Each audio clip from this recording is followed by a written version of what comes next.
Ladies and gentlemen, welcome to the 129th commencement ceremony of the Catholic University of America.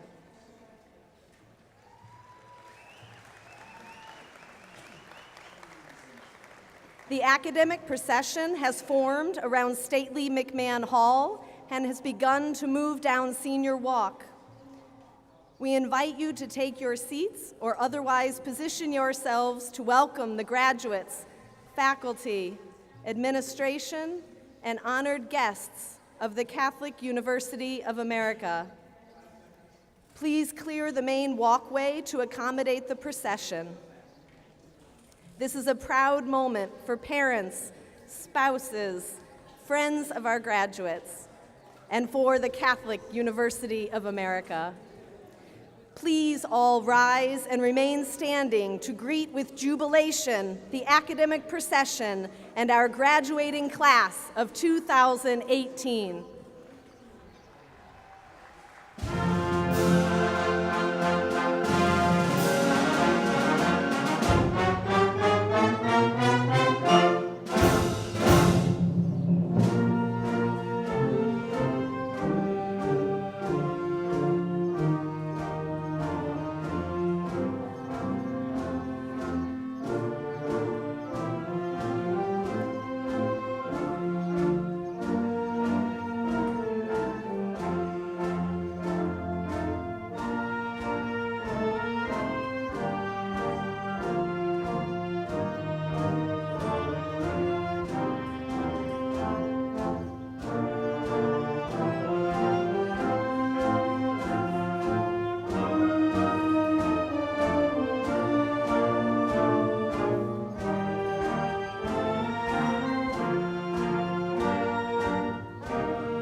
The music for today's ceremony is being provided by the Catholic University of America Wind Ensemble, led by its director, Dr. Richard Roberts, supervisor of the instrumental music education in the Benjamin T. Rome School of Music.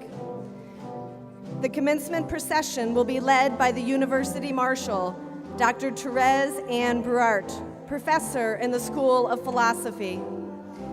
The Marshal carries the ceremonial mace, crafted for formal academic events on the occasion of the centenary of the Catholic University in 1987. The academic mace traces its origins to the heavy armor-bearing club of the Knights of the Middle Ages.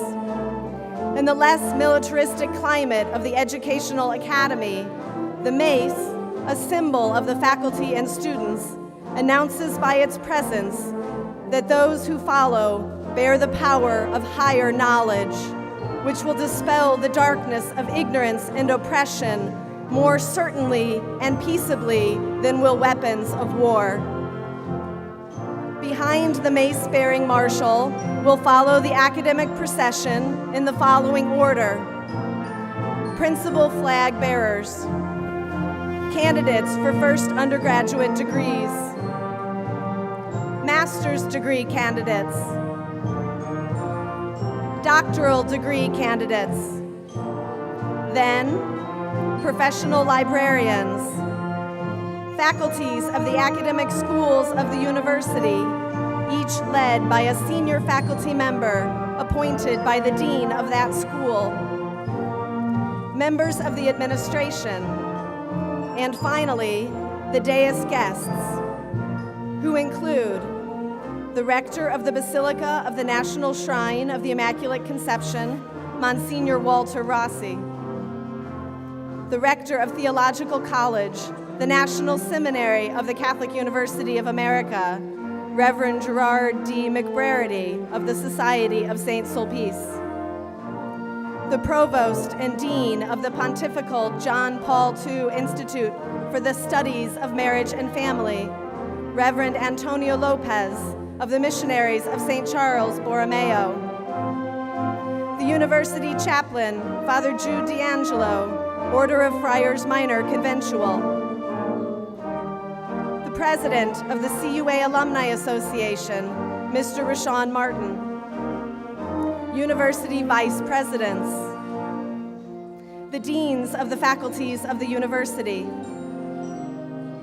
Mr. Tewfiq Mcleaney, upon whom the University will bestow the degree Doctor of Laws, honoris causa, Ms. Maria Suarez Ham, upon whom the University will bestow the degree Doctor of Humane Letters, honoris causa, Dr. Dina Katabi, upon whom the University will bestow the degree Doctor of Engineering, honoris causa, Mr. Rafat Mahmoud, upon whom the University will bestow the degree Doctor of Business, honoris causa, our distinguished commencement speaker, His Excellency, the Most Reverend Jose H. Gomez. During the ceremony, he will be awarded the degree Doctor of Theology, honoris causa. Attending members of the Catholic University Board of Trustees, officers of the university, and Dr. Andrew V. Abella, the Provost of the university. The final places of honor, the President of the University, John H. Garvey, and His Eminence, Donald Cardinal Wuerl, Archbishop of Washington and Chancellor of the University. Ladies and gentlemen, please enjoy the 129th commencement exercises.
morning and welcome to the 129th Annual Commencement Exercises of the Catholic University of America. We begin by asking God's blessing with the traditional prayer for the university delivered by His Eminence Cardinal Donald Wuerl, Archbishop of Washington and Chancellor of the University. Cardinal Wuerl is the 7th Chancellor of the University and the 3rd alumnus to hold this post. After the invocation, please remain standing and join in singing the National Anthem, which will be led by Kevin Johnson, candidate for the degree Doctor of Musical Arts from the Benjamin T. Rome School of Music. In the name of the Father, and of the Son, and of the Holy Spirit. Father of light, from whom is every best and perfect gift, we return you humble thanks for our National Catholic University and for the blessings, great and manifold, which through its ministration you have bestowed on us, our religion, and our country. You were pleased, O God of wisdom, to raise it up for the glory of your name and the welfare of your church. Fulfill in it, we beseech you, your will and never failing purpose. And let your Holy Spirit abide with it and through its teaching hold us steadfast in our Catholic faith. Make its light so to shine that all who are seeking after truth may come to know you who are the truth itself, and to keep your law, which is the way to eternal life. Give our people such understanding of our university, its aims, and its power for good, that they may love it even as the Church loves it, and strive as of one mind with the head of the Church for its increase and advancement. And let us all, as sharers by word and deed in the work which you have established, have joy in its prosperity and comfort in the certain hope of the eternal reward which you have promised to them who do you faithful service, for the sake of him who is the way, the truth, and the life, your Son and our Lord Jesus Christ. Amen.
Please be seated. Your Eminence, President Garvey, members of the Board of Trustees, administrators, faculty and staff, families and friends of the graduates, distinguished guests, members of the class of 2018, the rituals of this day on which we mark the 129th commencement of the Catholic University of America are meant to signify a turning point in the lives of our graduates. A few moments ago, students and their professors marched together, all attired in similar academic clothing, much like that worn in the universities of the Middle Ages. The colorful academic hood is ceremonial. It was a mark of status and retains that symbolism to this day. The colors lining the hood denote the institution, in our case, gold and white, which recall the papal foundations of the Catholic University of America. The hood is trimmed with the color associated with the academic field of specialization. A complete list of these symbolic colors is given in the back of the commencement program. In the procession, the students carried their hoods on their arms. Later in the program, the deans of 11 schools of the university will present their graduates as candidates for their degrees, and they will be asked to don their hoods. The ceremony will be complete when the president and the chancellor, by the power vested in each, accept the candidates and officially confer their degrees. Now fully attired like their teachers, the students will advance to another level within the broad community of scholars. For decades, we have been pleased to hold our annual commencement on the steps of the Basilica of the National Shrine of the Immaculate Conception. Although a separate institution, the Basilica for generations has been in the hearts of Catholic University students, the main university church, and the site of much of the religious life of the university community. We are grateful for the generous cooperation of the staff of the Basilica under the rectorship of alumnus and university trustee, Reverend Monsignor Walter R. Rossi.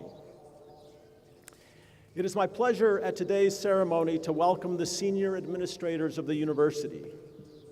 Please rise when your name is called.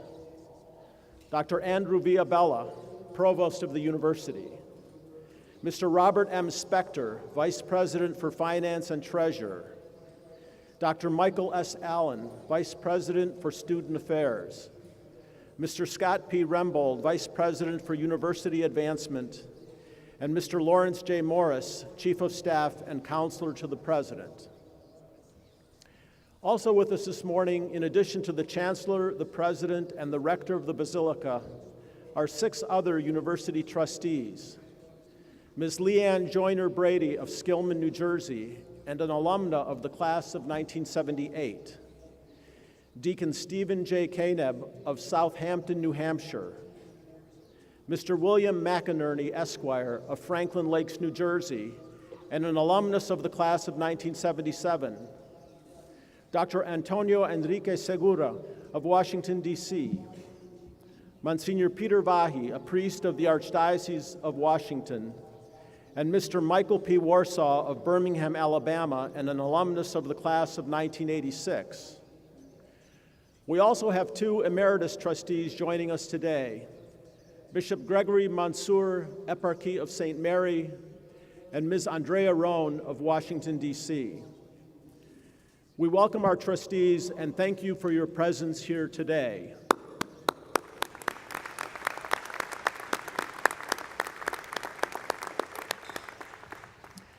Also seated on stage are Vice Provost and Dean of Graduate Studies, Dr. J. Stephen Brown, Vice Provost and Dean of Undergraduate Studies, Dr. Lynn Mayer, Vice Provost and Dean of Assessment, Dr. Dvulia DeMello, Associate Provost for International Affairs, Dr. Mario Ortiz, Associate Provost for Research, Mr. Ralph Albano, Associate Provost for Online Education, Dr. James Monahan, the University Chaplain and Director of Campus Ministry, Reverend Jude D'Angelo of the Order of Friars Minor Conventual, Associate Vice Provost for Enrollment Services and University Registrar, Ms. Julie Isha, the university's General Counsel, Ms. Nancy O'Connor, Esquire, the Rector of Theological College, Reverend Gerald McBrarity of the Society of St. Sulpice, the Provost and Dean of the Pontifical John Paul II Institute for Studies on Marriage and Family,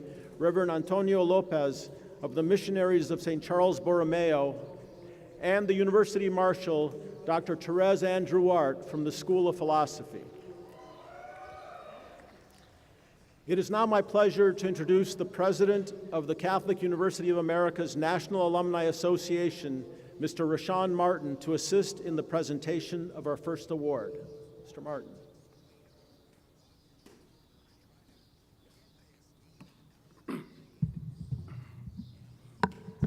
Good morning. Dear members of the class of 2018, it is my honor and privilege to serve as president of the Catholic University of America Alumni Association and to represent the association this morning. On behalf of our entire alumni family, please accept my congratulations on your momentous accomplishment. For the rest of your lives, you will be proud Catholic University alumni. I know that you will stay engaged and connected to Alma Mater. Welcome, and as our motto states, may God always be your light. The President's Award is the highest university honor presented to a graduating senior who has demonstrated prominent leadership and outstanding scholarship, and who exemplifies the highest ideals of Christianity. Nominees should have a grade point average of 3.8 or better, and they should have distinguished themselves in various activities throughout their career at CUA. After President Garvey presents his award, it will be my honor to ceremonially pin today's honoree and formally welcome her, along with her classmates, as members of the Alumni Association.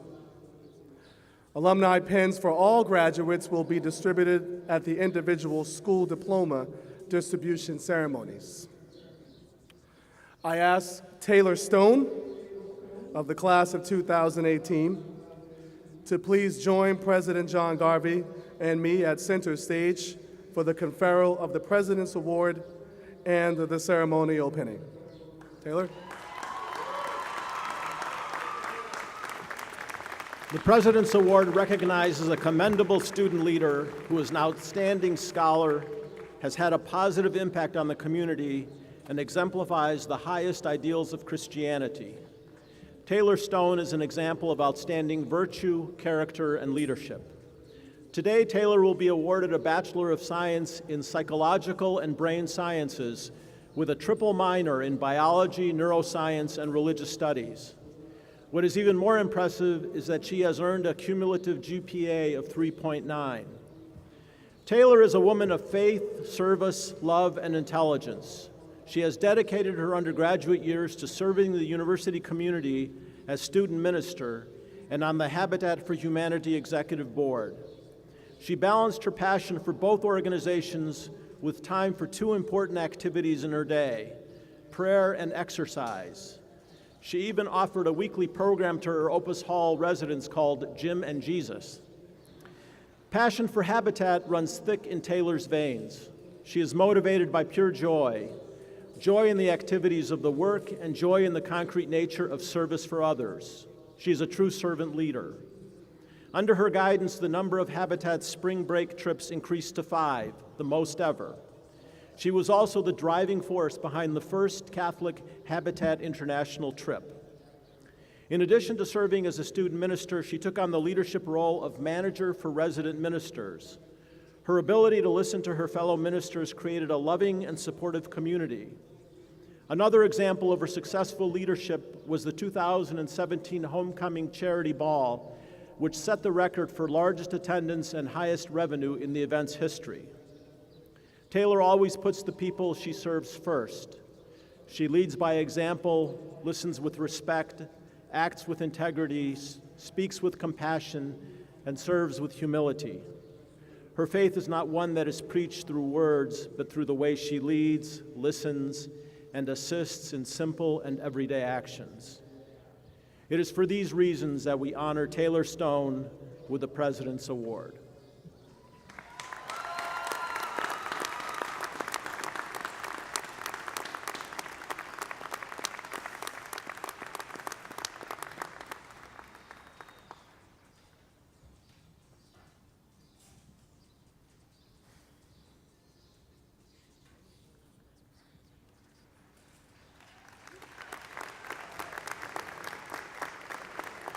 On the recommendation of the President, the Board of Trustees has authorized the conferral of an honorary degree upon Tewfiq Mcleaney. I ask Mr. Mcleaney to join President Garvey at center stage. Tewfiq Joseph Mcleaney was born in Dur al-Shwir, a mountain town in Lebanon with views of Beirut and the Mediterranean Sea. Now an American citizen, he co-founded and serves as president and chairman of the board of In Defense of Christians, a nonprofit, nonpartisan organization based in Washington, D.C., focused on aiding and protecting threatened religious minorities in the Middle East. For many years, Mcleaney has been dedicated to preserving the historic religious communities of the Middle East. His work with In Defense of Christians is in a volunteer capacity. His professional life spans more than 30 years of business management, finance, and development. In 2014, Mcleaney was knighted into the Pontifical Equestrian Order of St. Gregory the Great. In an op-ed published on Easter Sunday of this year by the Hill newspaper, Mcleaney wrote, "In our lifetimes, it is possible for the places that Christianity was born in to die out." Mcleaney's efforts to prevent the obliteration of Christianity from its birthplace have been unstinting. He has traveled many times to the Middle East, Africa, and other parts of the world torn by religious strife. In 2016, at a conference co-sponsored by the Holy See, he addressed the United Nations on genocide, imploring his hearers to pay attention to what he described as crimes that should rattle the conscience of all humanity. Whether testifying before Congress, meeting with senior government officials, or addressing other high-ranking figures, Mcleaney has been an important participant in the American conversation on the Middle East. He was instrumental in the process that resulted in 2016 in the unanimously passed congressional resolution condemning genocide by ISIS. 2 years before that, he was a principal organizer of the historic international summit meeting involving the patriarchs of the Middle East, President Barack Obama, and others. In Defense of Christians has empowered thousands of volunteers across the country who share Mcleaney's dedication to educating public officials and others about the religious heritage and diversity of the Middle East, and to heightening public awareness of the marginalization and persecution of minorities. For his powerful advocacy for religious freedom, the Catholic University of America is pleased to bestow upon Tewfiq Mcleaney the degree of Doctor of Laws, honoris causa.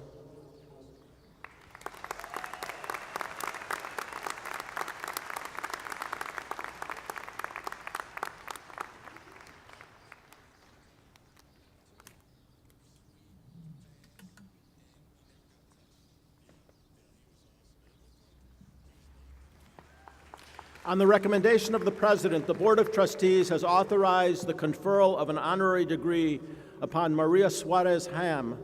I ask Ms. Ham to please join President Garvey at center stage. A Roman Catholic pro-life advocate, Maria Suarez Ham has lived her beliefs, dedicating her life to caring for women in need, with particular attentiveness to the needs of mothers. She has organized and motivated others to care for women, especially pregnant women, and even more especially, pregnant single women in crisis. God is intervening all the time, honestly, because of what these women are up against, she once said. Difficult things happen, but in the end, you see the joy. She balanced the demands of her advocacy with her family's needs. In an article published in the fall 2013 issue of Humanum, she wrote of the first and foremost work of her adult life, sustaining a 36-year marriage and raising 12 children. Ham was born in Cuba and came to the United States at the age of 7 with her family in 1962. She served for many years as executive director of Centro Tepeyac in Silver Spring, Maryland, which provides services including pregnancy tests and counseling for women who need them, particularly Hispanic women. As an active spokesperson for Centro Tepeyac, she remains involved in the center and supported the acquisition of a van with a portable ultrasound machine, one of few such vehicles in the United States. She continues to serve the church in the Office of Worship of the Archdiocese of Washington and has written widely for a number of publications, including the Catholic Standard and the National Catholic Register, to promote her concept of authentic womanhood. In 1997, as an observer for the Holy See, she addressed the United Nations, where she spoke about the rights of mothers to care for life and for the vulnerable. For her unstinting devotion to caring for the most vulnerable, the Catholic University of America is pleased to bestow upon Maria Suarez Ham the degree of Doctor of Humane Letters, honoris causa.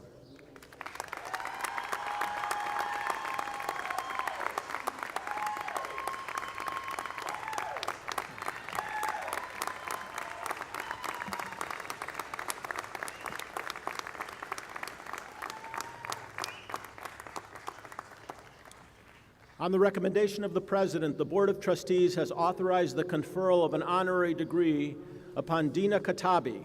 I ask that Dr. Katabi join President Garvey at center stage. Through her innovative research, Dina Katabi offers hope for patients with chronic diseases and also for anxious parents seeking a better way to monitor an infant's breathing and heartbeat.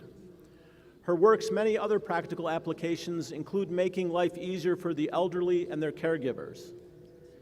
Katabi is the Andrew and Erna Viterbi Professor of Electrical Engineering and Computer Science at the Massachusetts Institute of Technology. She co-directs MIT's Center for Wireless Networks and Mobile Computing.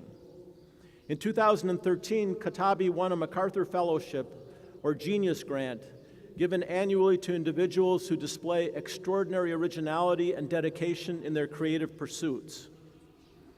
Viewing wireless networks as combinations of computers and radios, Katabi invented a way to use wireless signals to monitor functions such as breathing, heartbeat, sleep, or gait without putting cumbersome sensors on the body.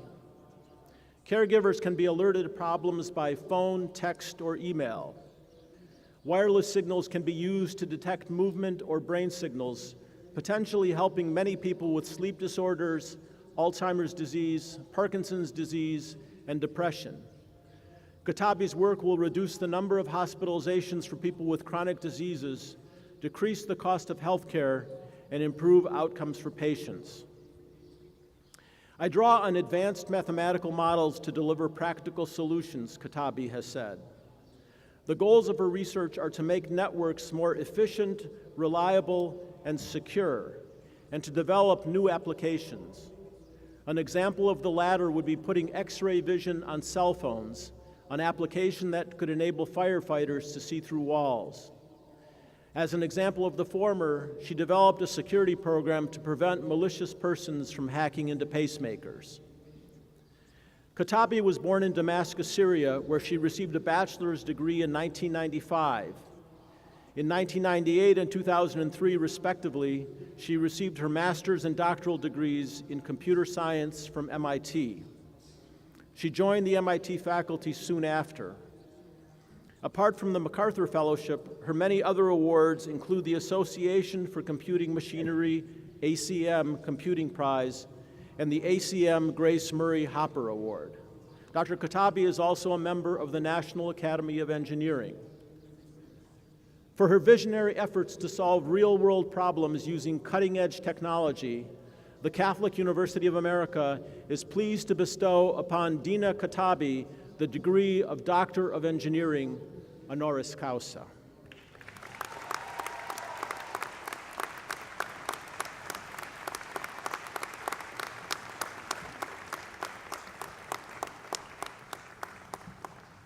On the recommendation of the President, the Board of Trustees has authorized the conferral of an honorary degree upon Rafat Mahmoud. I ask that Mr. Mahmoud join President Garvey at center stage. Ray Mahmoud has built several successful businesses, such as Mahmoud Investment Corporation, enabling him to maintain significant civic involvement in the United States while remaining engaged with his native Pakistan. Because of his prominence among American political leaders, Mahmoud has been viewed as an unofficial ambassador for Pakistan in the United States. The unofficial designation suits him. He would not like to be an official ambassador, he has said, because he's not willing to give up his U.S. citizenship. By now, he views himself as fully American and describes his adopted homeland as the best country in the world. As the child of a father employed in Pakistan's diplomatic service, Mahmoud left his native Karachi for London, where he spent more than 5 years before returning to Pakistan. Next, he came with his father to the Washington, D.C. area in the 1960s. He attended high school in Kensington, Maryland, and then returned to Pakistan, where he earned an economics degree from the University of Punjab. As a young man back in Washington, he worked at the Pakistani embassy and at other jobs, saving his money. Among other things, he was a cashier in a restaurant. At the age of 23, in 1975, he spent $5,000, 2 years of savings, to purchase his first business, a gas station in Alexandria, Virginia.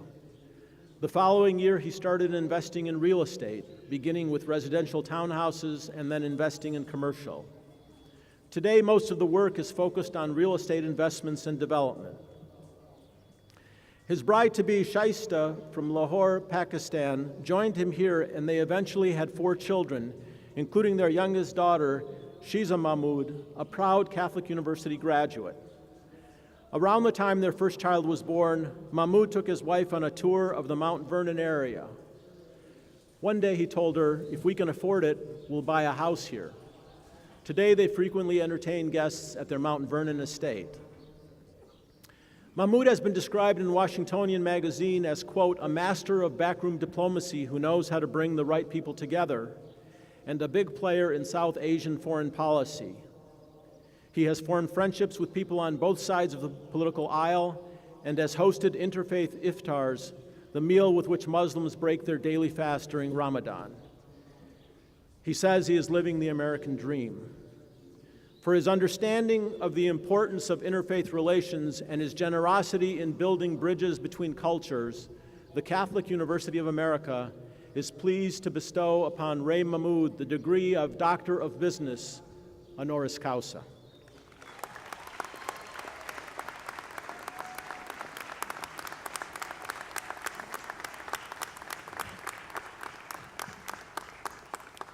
On the recommendation of the President, the Board of Trustees has authorized the conferral of an honorary degree upon the Most Reverend Jose H. Gomez. I ask Archbishop Gomez to join President Garvey at center stage. Archbishop Jose H. Gomez has been a priest for nearly 40 years and has served as the Archbishop of Los Angeles since 2011. Leading the largest archdiocese in the United States, Archbishop Gomez has consistently emphasized the role of the family, the value of joy and simplicity as a path to holiness, and the need to respect the dignity of immigrants. All Catholics, the Archbishop emphasizes, are to assume responsibility for the mission of the Church. He has given particular attention to immigration and to promoting marriage and the family and vocations to the priesthood.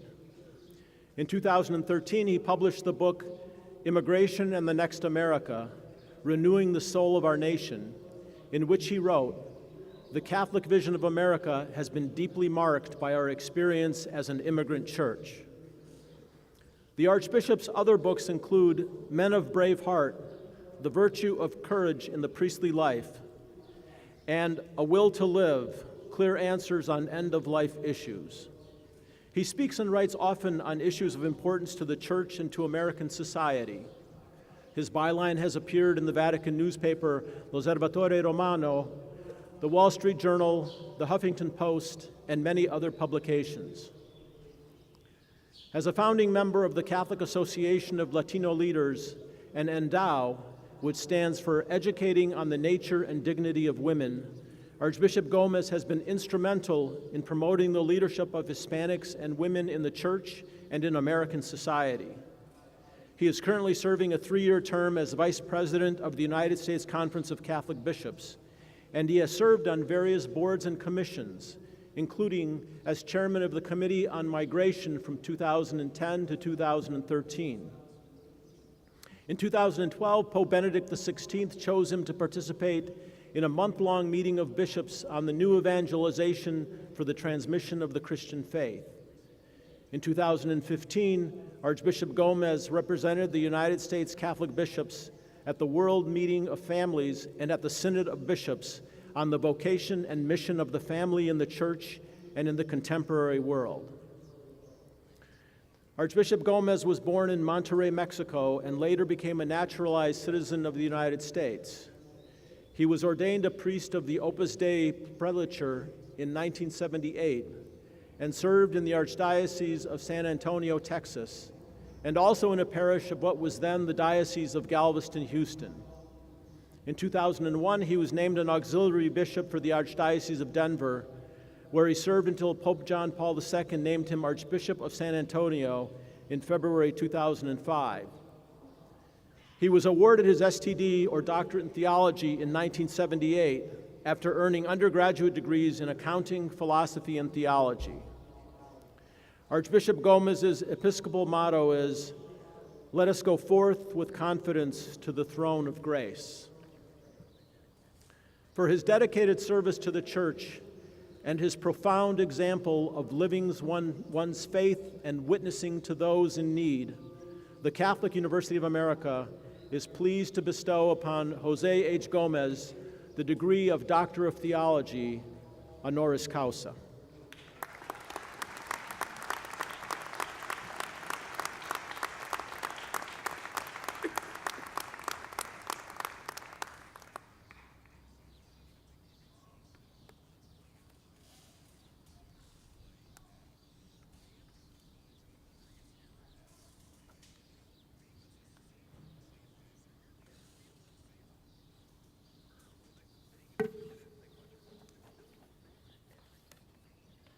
Good morning to everyone.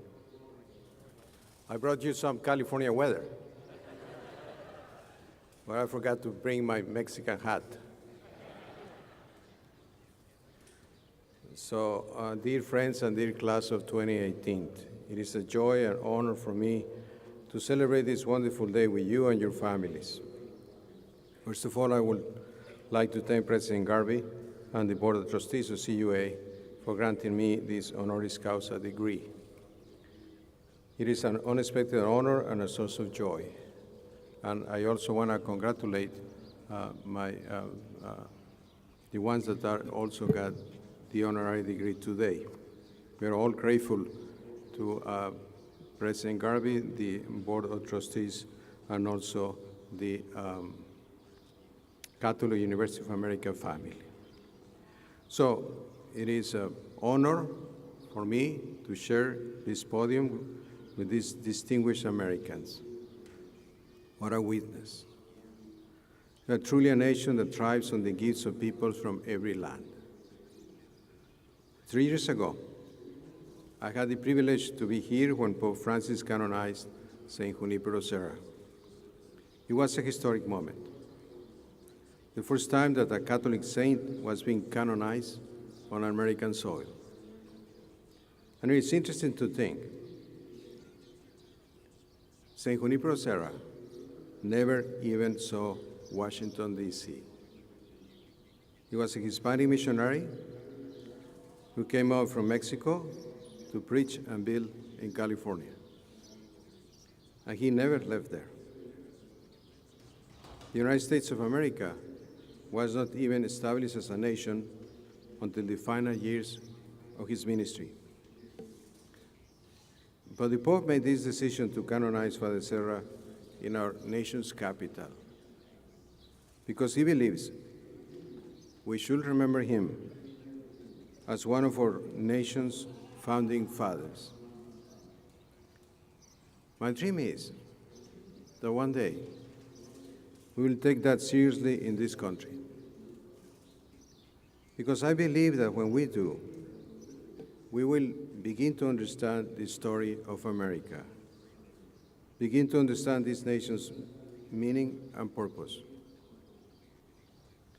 Every people has a story to tell about where they came from and how they got here. The story we Americans tell usually begins with figures like Washington and Jefferson, Madison and Hamilton. We talk about the founding fathers and their declaration that all of us are created equal. But the American story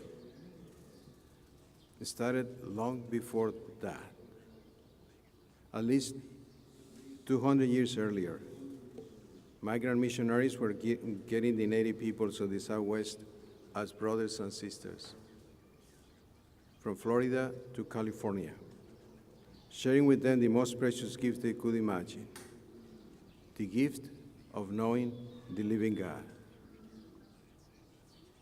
Before I came to Los Angeles, I was the Archbishop of San Antonio, Texas, which was evangelized by the legendary Apostle of Texas, Venerable Antonio Margil de Jesus.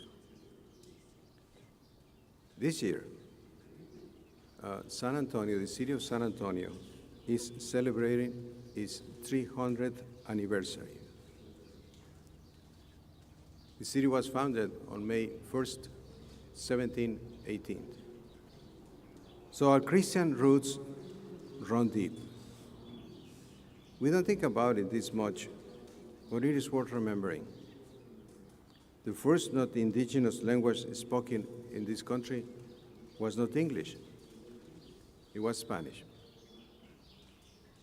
America's founders, including Padre Serra, dream of a nation where men and women from every race, religion, and national background could live in equality as brothers and sisters, children of the same God. Their vision helped make this a great nation, exceptional in human history, blessed with freedom, and committed to sharing our blessings with the whole human race. Our history has not been pure. It has been filled with tragedy and violent betrayals of our deepest values. But always this vision of the human person has guided us to repentance and to try to make things right and better. We can see the finest fruits of Americans' founding vision here today, in the faces of this graduating class and the honorary graduates gathered here today. You are the promise of America. Well, my friends, I know that many of you feel the way that I do, that our great nation is losing her way.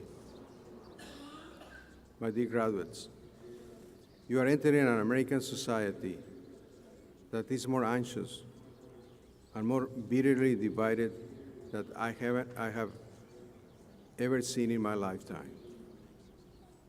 But the biggest challenge we face, the challenges that we face are not about globalization, technology, or demographics. I believe our biggest challenge is a crisis of identity. America has lost her way because we have lost the threads of our national story. We no longer know who we are as a people, or what our national purpose is. I say this is our biggest challenge because unless we know who we are and what we are here for, we will never be able to set the right priorities or find the right solutions to the many challenges we face. And my dear graduates, this is your calling in this hour in our history, to tell a new story for a new America. The stories we are telling ourselves today are too small, too fearful. They are not generous enough to inspire us to meet the challenges we face. We need a new narrative that will define us and hold us together as one people with a common purpose. A new narrative that will help us to see beyond our narrow individualism and the mentality of our group. We need to talk about American holiness and heroism. America is alive in her saints, and we have so many mystics and missionaries, martyrs and immigrants, refugees and exiles. They came from everywhere to share their gifts and make this country what she was to be, what she was meant to be, a light to the nations. They are indigenous saints, like Black Elk, the Lakota Mystic, and Catholic Catechist. There are freed slaves like Father Augustus Tolton, our country's first black priest. The litany of American saints goes on, and it includes servants on the poor, like the Creole Saint Henriette Delille, and also Mother Mary Ann Cope, who served the lepers. There are artists and activists like Dorothy Day and Thomas Merton. The saints I know best are in my Catholic tradition, but there are American saints in every faith tradition and in every family and every neighborhood. You know them. They are hidden saints, saints of the everyday, holy wives and holy husbands, working hard to do what is right, sacrificing for their children, being good friends and good neighbors, serving the poor, and working to make their communities stronger. We need to hold these people up as examples, tell their stories. We need to try to be like them in our own lives. One American saint who means a lot to me came to this country as a refugee. Her name is they call her Mother Luisita. In the church, we call her Venerable Maria Luisa Josefa of the Blessed Sacrament. She was a servant of the poor, a teacher and a healer, a wife and a widow. And later she became a religious sister. Mother Luisita sought refuge in Los Angeles during the anti-Catholic persecutions in Mexico in the 1920s. America welcomed her, and the Catholic Church took care of her. And she established a religious community that is still thriving in Los Angeles. Mother Luisita used to tell everyone, "For greater things we were born." My friends, this is the meaning of our lives. This is the meaning of America. America's founders, the missionaries and the statesmen, they knew this truth. They knew that we belong to a story that began long before us, the story of our Creator. They knew we are born with a dignity and a destiny that can never be denied, no matter who we are, or where we came from, or how we got here. My dear graduates, now it is your turn to hold these truths and to tell them to a new generation. The new America is a story that we are writing with our lives, by the decisions we make, and by the way we treat other people. So my prayer for you is that you will write a story that is filled with goodness, love, and service, with prayer and giving thanks for simple gifts. I pray that you will always seek to know what is right and have the courage to do it.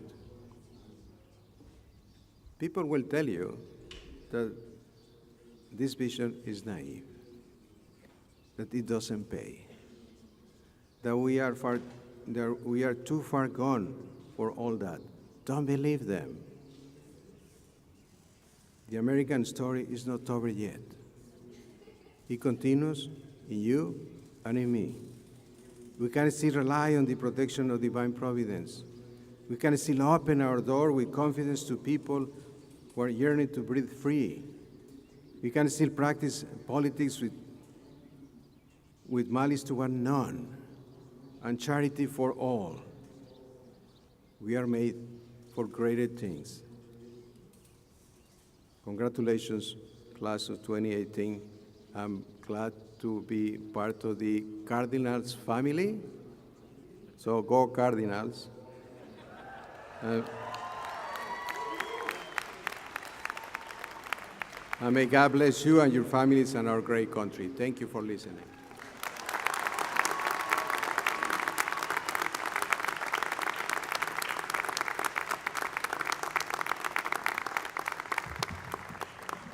Archbishop Gomez, the Catholic University community is most grateful to you for your thoughtful and uplifting address. By your presence and through your speech, you have made this special day of celebration even more memorable. At this time, it is my honor to present Dr. Andrew Abella, Provost of the University, who will present the candidates for degrees earned in course. Dr. Abella.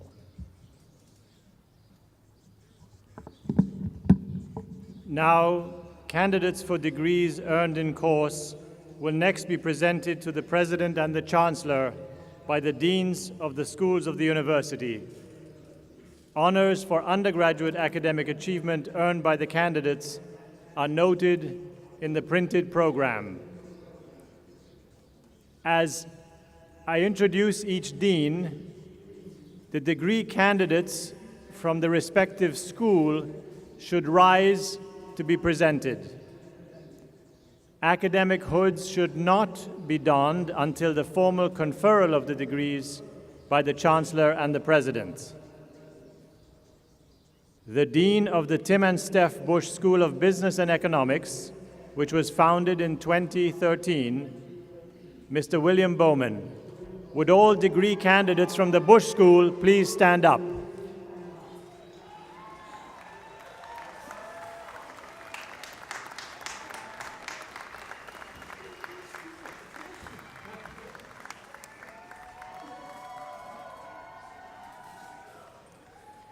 Your Eminence, Cardinal Wuerl and President Garvey, as Dean of the Bush School of Business and Economics, I have the honor to present candidates for the degrees of Master of Arts, Master of Science, Master of Science in Business Analysis, Master of Science in Management, Bachelor of Arts, Bachelor of Science, Bachelor of Science in Business Administration, who have been approved by the Academic Senate.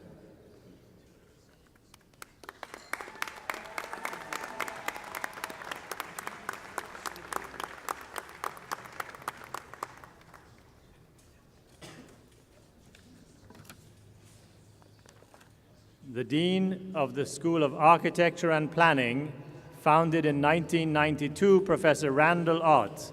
Would all degree candidates from the School of Architecture and Planning please rise?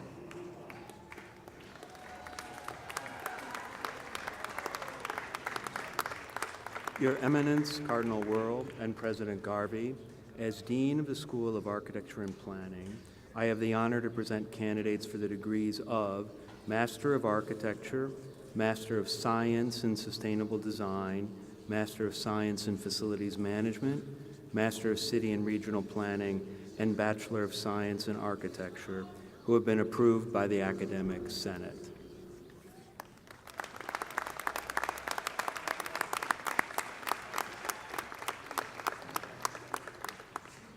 The Dean of the Metropolitan School of Professional Studies, founded in 1980, Dr. Vincent Kiernan. Would all degree candidates from the Metropolitan School of Professional Studies please rise?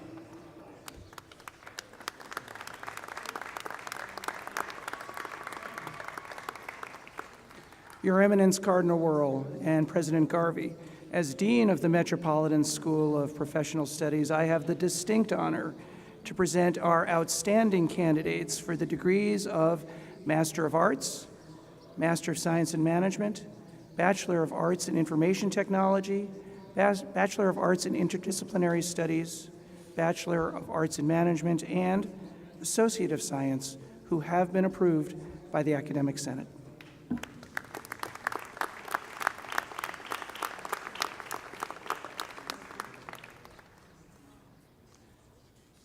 The Dean of the Benjamin T. Rome School of Music, founded in 1965, Dr. Grayson Wagstaff. Would all degree candidates from the music school please rise?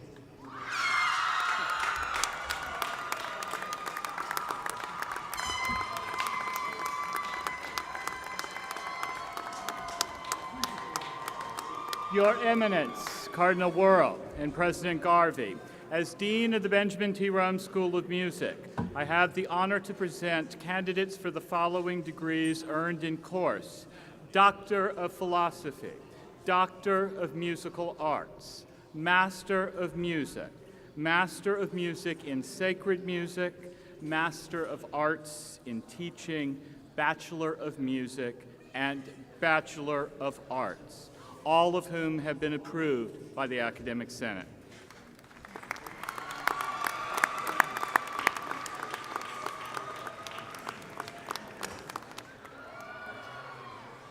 The Dean of the School of Nursing, founded in 1935.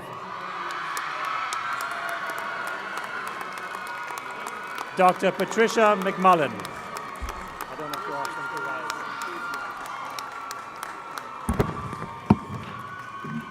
I'd ask that all the candidates from the School of Nursing please rise.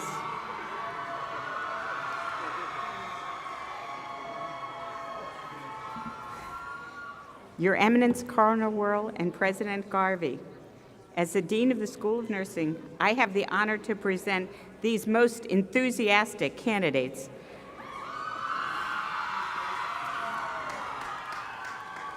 for the degrees of Doctor of Philosophy in Nursing, Doctor of Nursing Practice, Master of Science in Nursing, and Bachelor of Science in Nursing, who have been approved by the Academic Senate. Congratulations.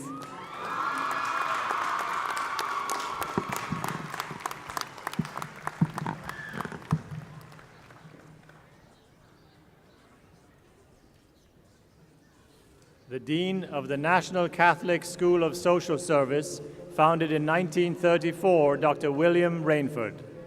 Would all candidates from the School of Social Service please rise?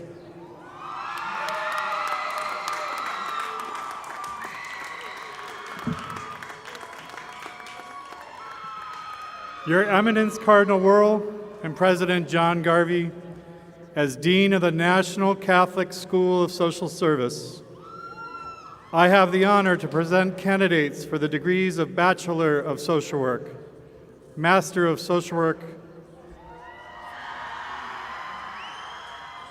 For the first time ever, Master of Social Work online, and Doctor of Philosophy in Social Work, who have been approved by the Academic Senate.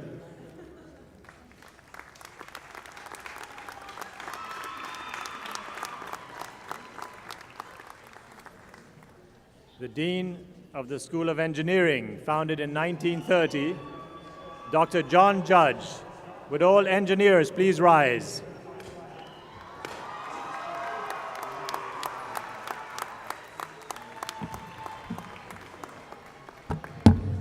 Your Eminence, Cardinal Wuerl and President Garvey, as Dean of the School of Engineering, I have the honor to present candidates for the degrees of Bachelor of Biomedical Engineering,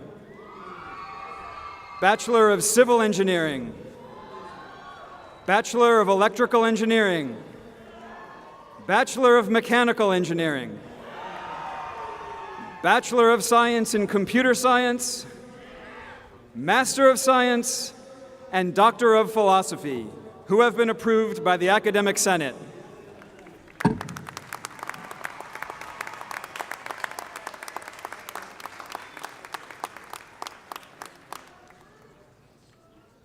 The Dean of the School of Canon Law, founded in 1923, Monsignor Ronnie Jenkins. Would all degree candidates from the School of Canon Law please rise?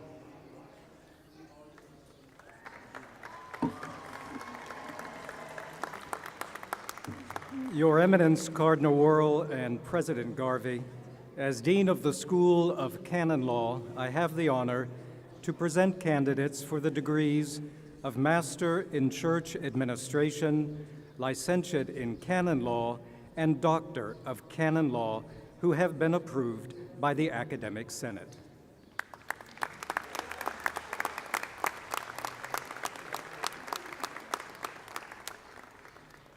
The Dean of the School of Arts and Sciences, founded in 1906, Dr. Aaron Dominguez. Will all the degree candidates from Arts and Sciences please rise?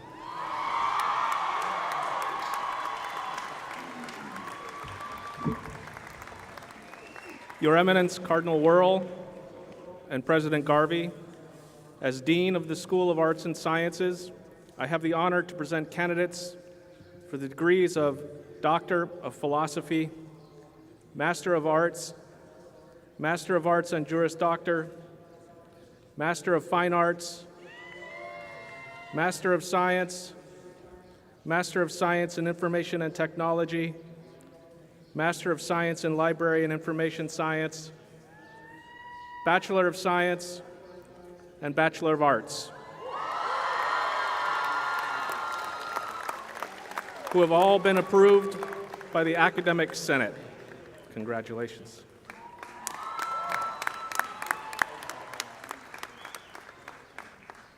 The Dean of the School of Philosophy, founded in 1895, Dr. John McCarthy. Would all degree candidates from philosophy please rise?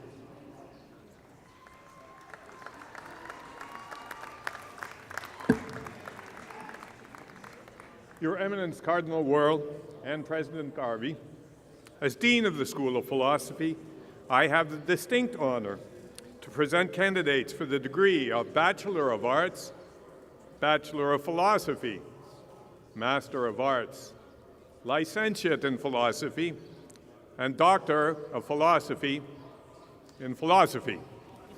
Congratulations.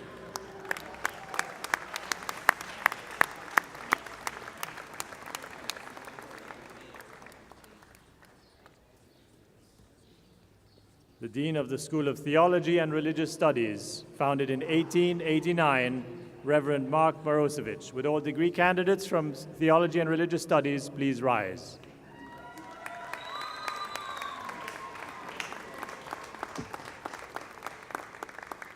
Your Eminence, Cardinal Wuerl and President Garvey, as the Dean of the School of Theology and Religious Studies, I have the distinct honor and privilege to present candidates for the degrees of Doctor of Sacred Theology, Doctor of Philosophy, Doctor of Ministry, Licentiate of Sacred Theology, Bachelor of Sacred Theology, Master of Arts, Master of Divinity, Master of Catechesis, and Bachelor of Arts who have been approved by the Academic Senate.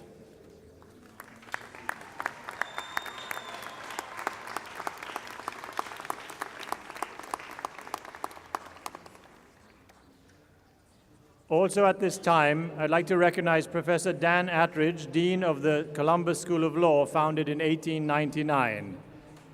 Dean Attridge and members of the law faculty are present with us today, but the degrees of Juris Doctor, Master of Laws, and Master of Legal Studies will be conferred at university commencement exercises on Friday, May 25th, in the Basilica of the National Shrine of the Immaculate Conception. Degrees earned in course will now be formally conferred. Academic hoods will be donned by recipients after the respective degrees have been conferred.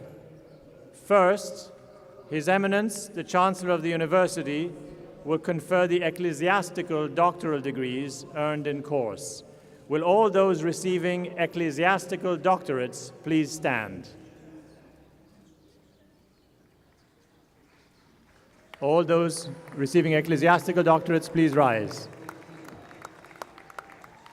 In virtue of the authority committed to me as Chancellor of the Catholic University of America, I am pleased to confer upon each candidate who has been presented for an ecclesiastical doctoral degree, for which each has been individually recommended by the School of Philosophy, the School of Canon Law, and the School of Theology and Religious Studies, and by the Academic Senate, as having satisfied the requirements for these degrees as prescribed by the Holy See. Congratulations. You may now put on your hoods. The President of the University will now confer all other doctoral degrees earned in course. Would all those earning doctorates other than ecclesiastical ones please stand?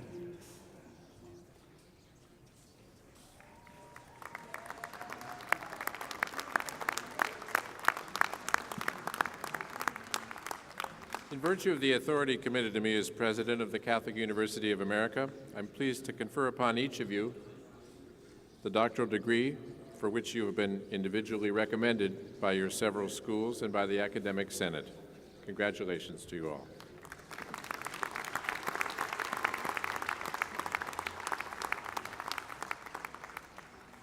His Eminence, the Chancellor, will now confer the ecclesiastical licentiate and baccalaureate degrees earned in course.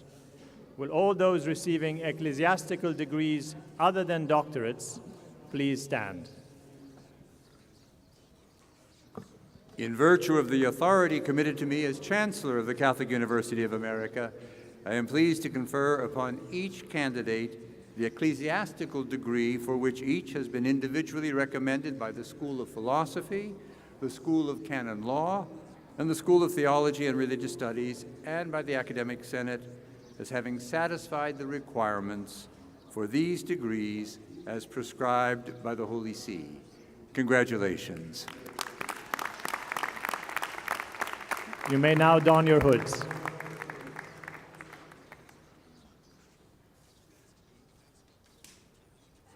The President of the University will now confer all master's degrees and first professional degrees earned in course.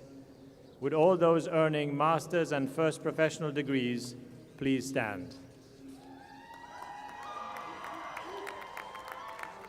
In virtue of the authority committed to me as President of the Catholic University of America, I'm pleased to confer upon each of you the master's or first professional degree for which you have been individually recommended by your several schools and by the Academic Senate. Congratulations to you all.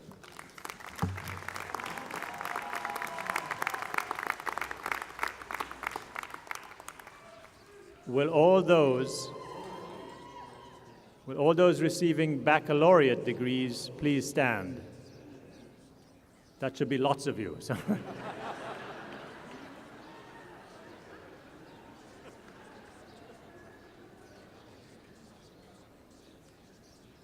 In virtue of the authority committed to me as President of the Catholic University of America, I'm pleased to confer upon each of you the baccalaureate degree for which each of you has been individually recommended by your several schools and by the Academic Senate.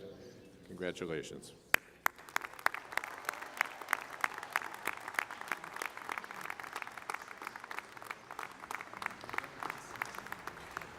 All doctoral candidates will now please rise and be escorted to the stage by the ushers to be greeted by the President, the Chancellor, and the Provost. The commencement program contains the names of all the doctoral candidates, including the names of those whose degrees were conferred earlier during the academic year and the dates of conferral.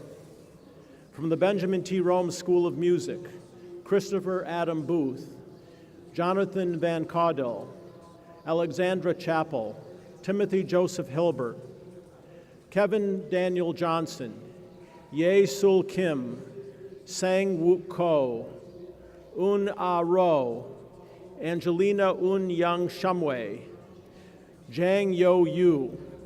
From the School of Nursing, Nancy Canty Banasiak, Elaine Chusano Chanin, Sister Agnes Marie Cummings, Kate Mani Munpanane, Karen D. Neary, Chitraparn Sudipong, Joyce Marie Van Natta, Jane C. Whalen.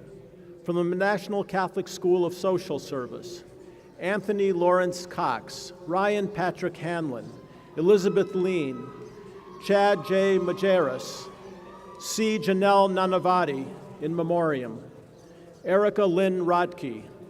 From the School of Engineering, Fadi Al-Ayad, Jamal Al-Akhani, Awatef Mohammed Al-Sheri, Jude Chenanso Anike, Kurish Ajande, Tian Yao Chen, Thomas De Lazaro, Jeffrey Allen Hooper, Matthew James Jacobs, Patrick James Lee, Wadia Khalid Sindhi, Nia Tran, Manal Ali Yusuf. From the School of Canon Law, Sean Thomas Doyle, Reverend Jude E. Onogbosele. From the School of Arts and Sciences, Miriam Alawi Abdaloui, Mitchell Armbruster, David Roy Bullargen, Brian David Bussel, Kevin John Calkins, Ryan P. Carpenter, Oscar Yusuf Homitsky, Christopher Douglas Corona, Mary Elizabeth Cuff, Andrew T. Currier, Rajendra P. Dalal, Mary Lisa Garreau, Jennifer Louise Grebner, Xiaofang Huang, Brian Johnston, Sister Stephen Patrick Jolie, Kathleen Joan Kilty, Barbara A. Messina, Christine Elizabeth Miola, Alice Margaret Myers, Andrew J. Nolte, Elena Caitlin O'Malley, S. Elizabeth Newman Oy, Catalina Perez, Jeffrey M. Peters, Erin Alexandra Morris Reese, Lindsay Lawley Rerasich, Merrill Allen Roberts, Blair Catherine Shimbare, Eduardo Schmidt Pasos, David Mark Solenberger, Brendan Utkovich Stern, Patricia Kathleen Tillman, Megan Channing Wills. From the School of Philosophy, Paul L. Dudzinski, Daniel B. Factor, Francis Emmanuel Feingold, Kevin Mwangi Kambo, Colin David Piers, Scott Jude Roniger, Patrick J. Rooney, Carl A. Vader, Ryan Michael Williams. From the School of Theology and Religious Studies, Nadine Mustafa Al-Sulaimi, Joseph Michael Arias, Guang Quen Chen, Joseph Rudolph Chrisman, Robert I. Colbert, Andrew Jacob Cuff, Corey C. Dixon, Albert Edward Dosky, Aaron Michael Giss, Lisa M. Gelino, Timothy J. Hines, Kevin Jones, William Keimig, Zachary Michael Keith, Michael Scott Kujan, Peter Allen Marshall, George Masulia, Michael Newman, Eugen Kardzedzi, Cabrini Hunyo Pak, Reverend Nathaniel R. Polinsky, Audrey Coretta Price, Juan Rendon Reyes, Mehmet Salih Sailgan, Andrew Jordan Schmidt, Brett William Smith, James Michael Stark, Jose Gustavo Valdez Mendez, Sister Gina Vizel.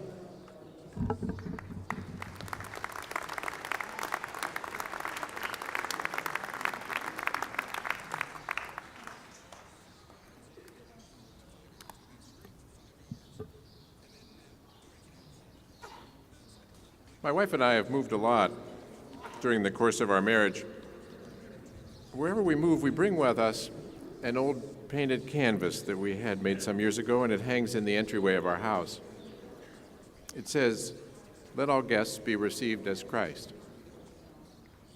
The injunction comes from chapter 53 of the Rule of St. Benedict. The rule goes on to say that in the reception of the poor and of pilgrims, the greatest care and solicitude should be shown because it is especially in them that Christ is received. It's a little surprising that an institution like the Order of St. Benedict could survive for 1,500 years with such an open-handed business model. But there are some protections against the abuse of its hospitality. There's a porter at the door to bar visitors bent on mischief, and guests looking to sponge for the long term may find that a life of prayer and work, that the Order's motto is ora et labora, is not for them. Still, the default rule is the open door because the rule says Christ himself promised that on the last day he will say, "I was a stranger and you welcomed me." The religious tradition of hospitality, as St. Benedict well knew, is older than the Christian faith. Genesis recounts how Abraham, camped by the oaks of Mamre, invited 3 strangers to rest with him, wash their feet, and be fed. Turns out it was the Lord visiting him. Because of his righteousness, God not only promised him a son, but foretold that he should be the father of a great and mighty nation. What's this got to do with you and your commencement?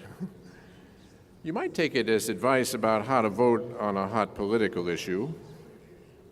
We might find, as Abraham and Benedict did, that in welcoming strangers to our shores, we are entertaining angels unawares. The people we honor today knocked on America's door, and have amply repaid our kindness.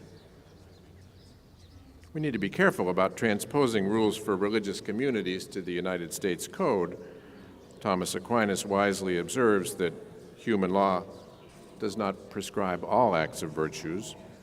It might be that way with hospitality, or it might not.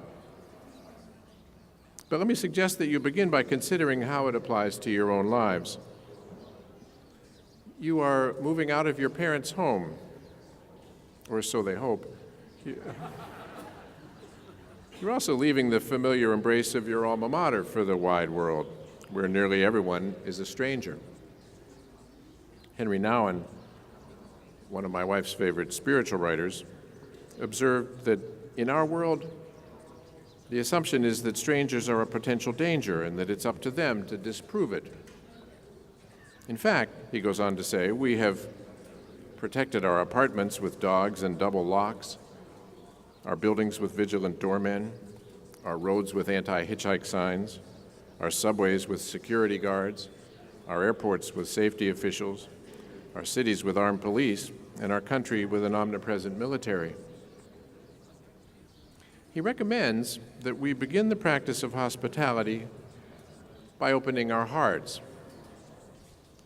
Leave that door ajar so strangers feel welcome and come in. Don't turn people away because they look different from your old friends. Keep in mind, too, the difference between hospitality and commerce. Tom Bodette says that Motel 6 will leave the light on for you, but they'll charge you $104 for the service.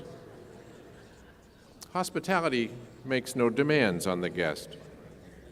It's more like friendship than a business deal. In fact, the German word for it is Gastfreundschaft, guest friendship. Here's the last thing. The space in our hearts must be not just open and free, but warm. Hospitality demands that we offer the stranger a lodging among people who treat one another with kindness. As a child, I loved, above all things, to go next door and sit with my grandparents in their library. What made it so inviting wasn't just that I was always welcome, although I was. It was their love for one another. They'd been married for 50 years, and there were no landmines between them that I had to walk carefully around. There was no nicer place to be than inside that circle. So, you're leaving here with just your education. You don't have a big house to receive guests in, but that's no impediment to practicing hospitality. It's a good virtue to begin life with. You'll make some new friends. You will bring an open heart to the responsibilities of citizenship. You will build a loving home, and there you might someday receive Christ. God bless you, and congratulations to all of you.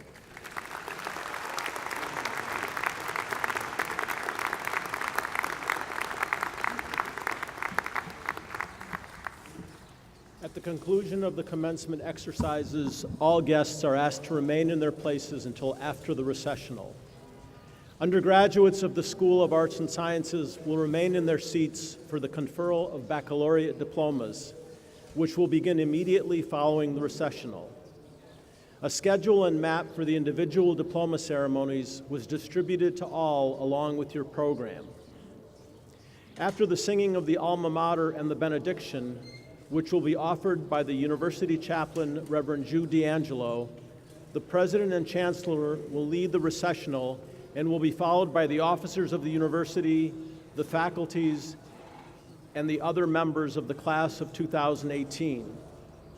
All recipients of degrees will proceed then to their designated places for the distribution of diplomas, where their families and friends are invited to join them. Please rise and join in singing the alma mater, the text of which is found in the back of your program. Then please remain standing while Father D'Angelo offers the benediction.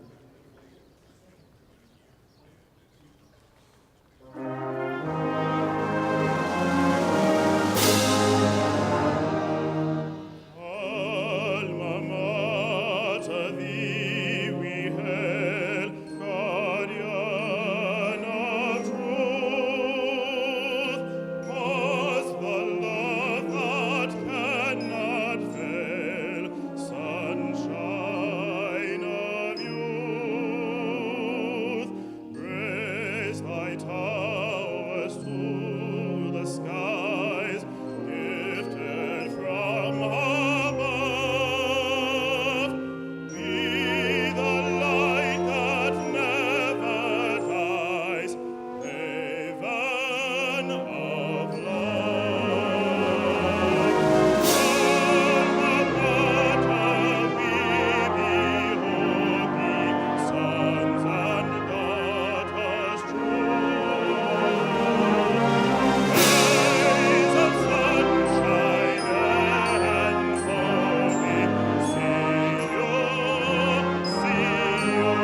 Emma Lazarus was the daughter of Jewish immigrants, and she spent her life assisting new Jewish immigrants on Ward Island.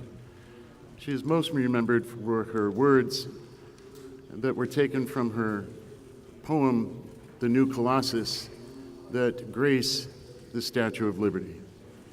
Give me your tired, your poor, your humbled masses yearning to breathe free, the wretched refuse of your teeming shore. Send these, the homeless, tempest tossed to me. I lift my lamp beside the golden door. Heavenly Father, as we leave this place, we are reminded that the sons and daughters of the Catholic University of America are children that are descended from First Nations of our land. They are descendants from people who were brought from distant shores without their consent. They are the descendants of immigrants from all the continents of the world, and they have come here on the promise that what they do and who they are is sacred to you, the God of the universe. We come from different religions, we come from different creeds, but we are inheritors of the great promise of the United States of America. We ask your blessings, Father, upon our nation and upon all people who seek freedom from want, freedom from fear, all of those who continue to contribute to the promise of America. We ask your blessings now upon all of us gathered here, in the name of the Father, and of the Son, and of the Holy Spirit. Amen.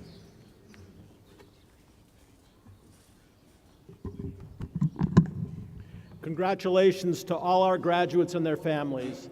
I declare this academic convocation for the 2018 commencement of the Catholic University of America officially concluded.